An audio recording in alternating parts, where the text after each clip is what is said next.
रामायण क्या है? एक रात की बात है। माता कौशल्या जी को सोते में अपने महल की छत पर किसी के चलने की आहट सुनाई दी। नींद खुल गई। पूछा कौन है?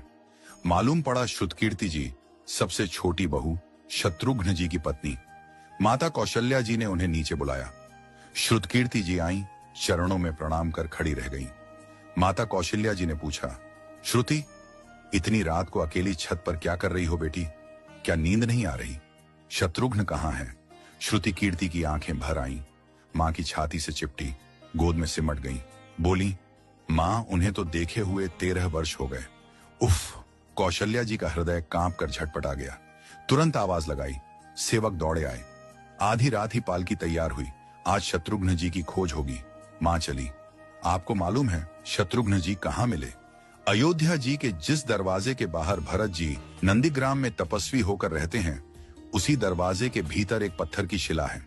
उसी शिला पर अपनी बाह का तकिया बनाकर लेटे मिले। मां सिराहने बैठ गईं, बालों में हाथ फिराया तो शत्रुघ्न जी ने आंखें खोली। मां! उठे, चरणों में गिरे। मां! आपने क्यों कष्ट किया? मुझे बुलवा लिया होता। मां ने कहा, शत्रुघ्न यहां क्यों? शत्रुघ्न जी की रुलाई फूट पड़ी। बोले, मां, भैया राम जी पिताजी की आज्ञा से वन चले गए। भैया लक्ष्मण जी उनके पीछे चले गए। भैया भरत जी भी नंदीग्राम में हैं। क्या ये महल, ये रथ, ये राजसी वस्त्र विधाता ने मेरे ही लिए बनाए हैं? माता कौशल्या जी निरुत्तर रह गई। देखो क्या है ये राम कथा। ये भोग की नहीं, त्याग की कथा है। यहाँ त्याग की ही प्रतियोगिता चल रही है और सभी प्रथम हैं। कोई पीछे नहीं रहा। चारों भाइयों का प्रेम और त्याग एक दूसरे के प्रति अद्भुत, अभिनव और अलौकिक है। रामायण जीवन जीने की सबसे उत्तम शिक्षा देती है। भगवान राम को 14 वर्ष का वनवास हुआ तो उनकी पत्नी सीता मैया ने भी सहर्ष वनवास स्वीकार कर लिया। परंतु बचपन से ही बड़े भाई की सेवा में रहने वाले लक्ष्मण जी कैसे राम जी से दूर हो जाते? माता सुमित्रा से तो उन्होंने आज्ञा ले ली थी वन जाने की, परंतु जब पत्नी उर्मिला के कक्ष की ओर बढ़ रहे थे तो सोच रहे थे कि मां ने तो आज्ञा दे दी, परंतु उर्मिला को कैसे समझाऊंगा, क्या बोलूंगा उनसे?